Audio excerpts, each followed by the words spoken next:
SC, ST, OBC ने किया, ये परिवर्तन लाए हैं और इस समाज में टूट फूट हो जाए और ये आपस में झगड़ा करें। क्रीमी लेयर की बात कर सकते तो बैकलॉग की बात क्यों नहीं की, ये क्यों छोड़ा?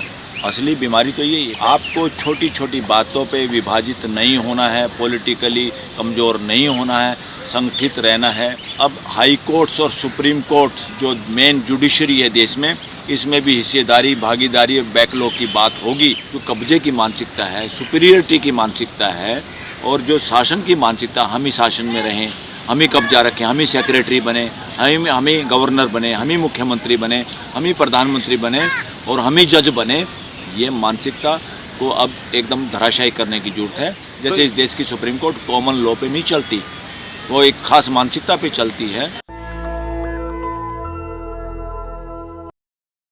बलराज मलिक जी, जिस तरह से आज 21 अगस्त है, आज जिस तरह से भारत बंद आंदोलन चल रहा है, जिस तरह से सुप्रीम कोर्ट का फैसला आया था 1 अगस्त को, जो SC ST कोटा जो है, रिजर्वेशन है, जिसमें कोटे में कोटे बनाने को लेकर, इससे तमाम पार्टियां जो देश की हैं वो इस भारत बंद आंदोलन में शामिल हुई हैं। क्या ये जो भारत बंद आंदोलन है ये सुप्रीम कोर्ट के जजों को सुनाई देगा? नहीं, सुनाई तो देगा, इसमें कोई दो राय नहीं। जब भारत बंद की कोई बात होती है, न्यूज़ बनती है, लोग इकट्ठे होते हैं, वो किस पैमाने पर सफल होना है, असफल होना है, इसमें जाने की बजाय भारत बंद का आह्वान कहीं पॉलिटिकल पार्टी ने किया है, इसमें कोई दो राय नहीं। मगर वो जिस तरह से इसको सफलता का जो पैमाना है, वो जो पैमाना लोग देखते हैं उस तरीके से नहीं देखना चाहिए। आखिरकार इस जजमेंट की, इस फैसले की आलोचना तो पूरे देश में हो रही है, क्योंकि सुप्रीम कोर्ट ने इसमें बैकलॉग की बात नहीं की, जो असली मुद्दे हैं। सुप्रीम कोर्ट जो जड़ में बुराई है उस पर ज़्यादा खुल के नहीं बोला, जो बोलना चाहिए था। उनको क्रीमी लेयर नज़र आ गई, उनको ये नज़र नहीं आया कि आज तक भी जितना रिजर्वेशन पे जो पोस्ट जितना हिस्सा बनता था रिजर्वेशन के हिसाब से, वो इस देश में पूरा ही नहीं हुआ। इस पर कभी सुप्रीम कोर्ट ने सो मोटो एक्शन नहीं लिया, न हाई कोर्ट्स ने लिया। ये करने की ज़रूरत है। और दूसरा, देश में बहुत सारा तबका, जिसको हम वंचित समाज कहेंगे या गरीब समाज कहेंगे, वहाँ एजुकेशन के मामले पे भी कभी कोई चर्चा नहीं हुई इस देश में। जो एजुकेशन मिलनी चाहिए बच्चों को, कंपटीशन में तभी आएंगे ना। लेकिन जिस तरह से देश में भारत बंद का आह्वान कर दिया गया, उसमें तमाम पार्टियां हिस्सेदारी भी ले ली, लेकिन वो भी तो चर्चा इसको नहीं की कि बैकलॉग भरा जाए, नेफेज जो हो रहा है वो ना हो। जस इसीलिए जो मेजॉरिटी समाज है, पूरा SC या OBC समाज देश का है, वो सब चाहते हैं कि हम इकट्ठे रहें, पॉलिटिकली भी इकट्ठे रहें। और जिस तरह से उन्होंने सरकार को बदलने का, एक तरह से सरकार बदली है, चोरी चकारी की सरकार कहता हूँ। 80 सीट के करीब बोगस वोटिंग या जो वोटों की गिनती ज़्यादा है, उसी के आधार पे उस पर कोई एक्शन नहीं हो पाया इस देश में, उस पर कोई चर्चा नहीं हो पाई, उस पर इन्वेस्टिगेशन नहीं हो पाया, देश के सामने उसका जवाब नहीं बहुत सारे पर्सन लोगों के दिमाग में है। चलो फिर भी मेजॉरिटी की सरकार नहीं आई। ये सारा का सारा इसी समाज ने किया है, SC ST OBC ने किया, ये परिवर्तन लाए हैं।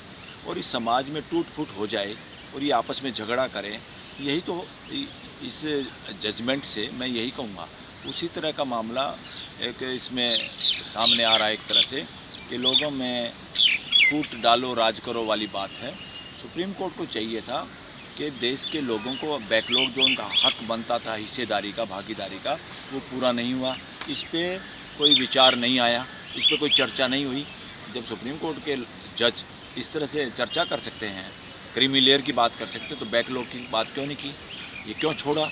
असली बीमारी तो यही है, बैकलॉग भरे। लेकिन अगर देखा जाए सर, जिस तरह से सुप्रीम कोर्ट देश के जनता के सामने, देश के लोगों के सामने जिस तरह से एक्सपोज हुआ है, लेकिन जिस तरह से राजनीतिक पार्टियां का, सामाजिक संगठन जिस तरह से आज भारत बंद आंदोलन कर रहे थे, इससे क्या अंदाज़ा लगाया जाता है कि जो ये आंदोलन हो रहा है ये देश के उन लोगों के हक अधिकार के लिए है या सिर्फ राजनीतिक पार्टी अपनी रोटी सेकने के लिए कर रही हैं? देखो, इसमें कोई दो राय नहीं। राजनीतिक पार्टियों की मजबूरी है अपनी वोट की राजनीति के लिए भी। अदरवाइज़ तो लोगों के हकों की तो बात खैर पॉलिटिकल पार्टियों को करनी चाहिए, उसमें ये हिस्सा कुछ शामिल है। मगर इसमें जिस तरह से भारत बंद जो सफल होने की जो बात कहते हैं, संख्या जो लोगों की निकलनी चाहिए वो इसलिए नहीं निकली, इसको हम फ्लॉप नहीं कहेंगे।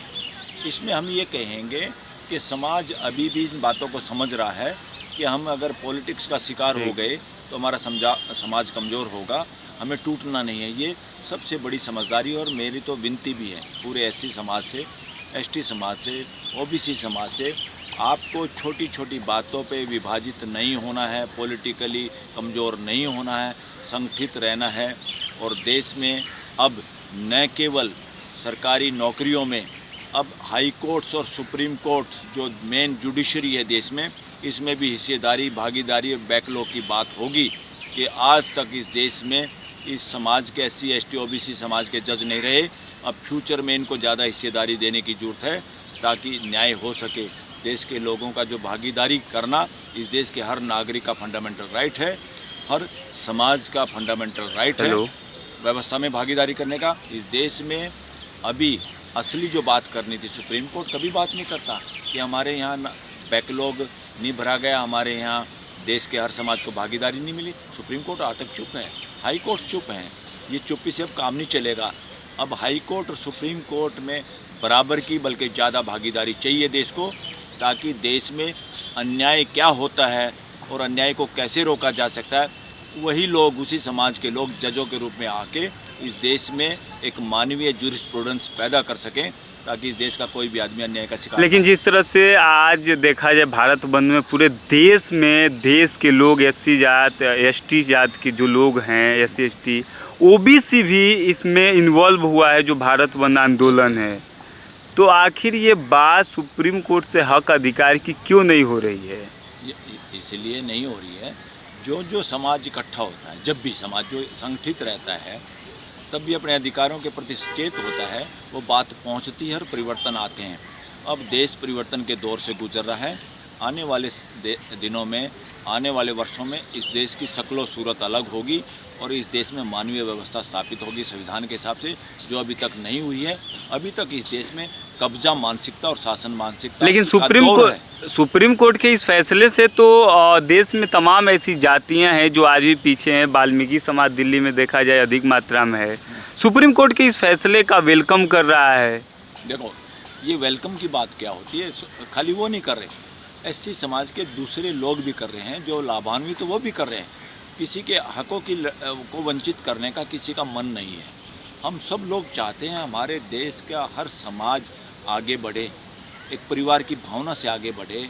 जैसे जो भाई आगे निकल जाता है, नेचुरल तरीके से अपने दूसरे भाई की मदद करना ही चाहते हैं। जैसे माँ बाप अपने हर बच्चे के साथ न्याय चाहते हैं, कोई भाई आगे निकल कर वो चाहते हैं ये भाई दूसरे भाई की मदद करे। इसलिए ये देश 140 करोड़ का परिवार है। इसको अब ये ज़्यादा नहीं चलेगा, बहुत हो गया है।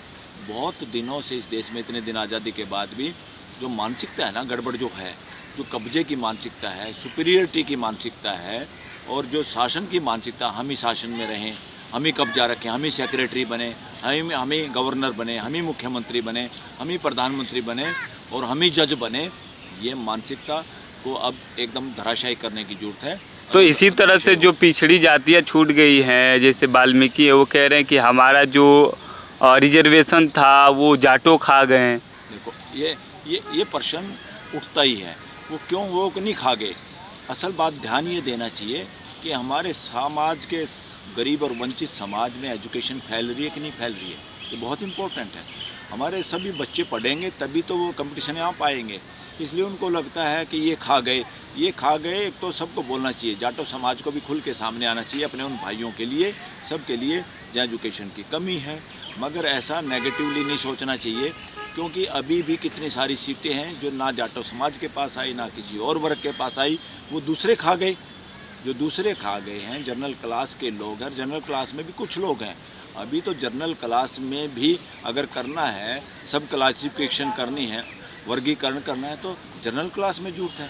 जनरल क्लास में भी कौन सी जाति के पास ज़्यादा नौकरियां हैं, कौन ज़्यादा जज हैं, कौन ज़्यादा सेक्रेटरी हैं, उसमें जनरल क्लास के सब। तो जनरल क्लास में आप क्लासिफिकेशन की बात कर रहे हैं, तो जनरल क्लास को कहाँ आरक्षण मिला है?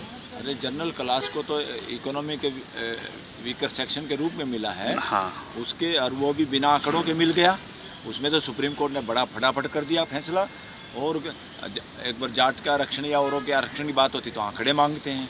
तो जो इकोनॉमिक्स वीकर से कमीशन बैठेगा, कहाँ है कमीशन की रिपोर्ट, इस तरह की बात करते हैं। इसलिए सुप्रीम कोर्ट भी बहुत बार ऐसी दिखाई देती है जैसे इस देश की सुप्रीम कोर्ट कॉमन लॉ पे नहीं चलती, वो एक खास मानसिकता पे चलती है। और इस वजह से समाज के और देश के हर वर्ग के लोग जजों के रूप में जब तक नहीं होंगे, तब तक यहाँ वेलफेयर वाला जूरिस्प्रूडेंस पैदा नहीं हो सकता देश में। आप जो इकोनॉमिक वीकर सेक्शन की बात कर रहे हैं, आप उसको आरक्षण मानते हैं? इकोनॉमिक भी यस, वो आरक्षण ही तो है, और क्या है वो? हमें तो लगता है वो प्रसाद है। हाँ, प्रसाद ही है, वो प्रसाद ही है, मैं कह रहा हूँ वो प्रसाद है एक तरह से। और उस प्रसाद का बिना आंकड़ों के, बिना उसमें लोग झूठे सर्टिफिकेट बना लेते हैं गरीबी रहने के, और जातियों के बना लेते हैं लोग नौकरियां लगने के लिए। तो ये फ्रॉड उसमें एक तरह से चल रहा है। देश को ये चाहिए था कि नियत से अगर सरकारें काम करती, इस देश का हर बच्चा शिक्षित होता, हर कॉलोनी की सड़कें पक्की होती, हर देश के जो लोग रहते हैं वहाँ ताज़ी हवा और अन्य सुविधाएं होती, हर गांव और कॉलोनी तक सड़कें होती।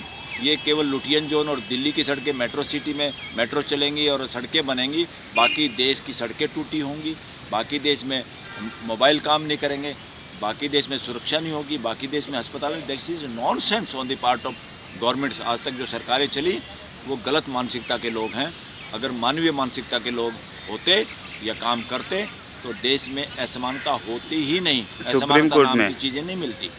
नेशनल दस्तक की आपसे गुजारिश है कि अगर इसको बचाना चाहते हैं तो नेशनल दस्तक को सब्सक्राइब करने के लिए रेड कलर के सब्सक्राइब बटन को दबाएं, फिर बेल आइकन की घंटी दबाएं।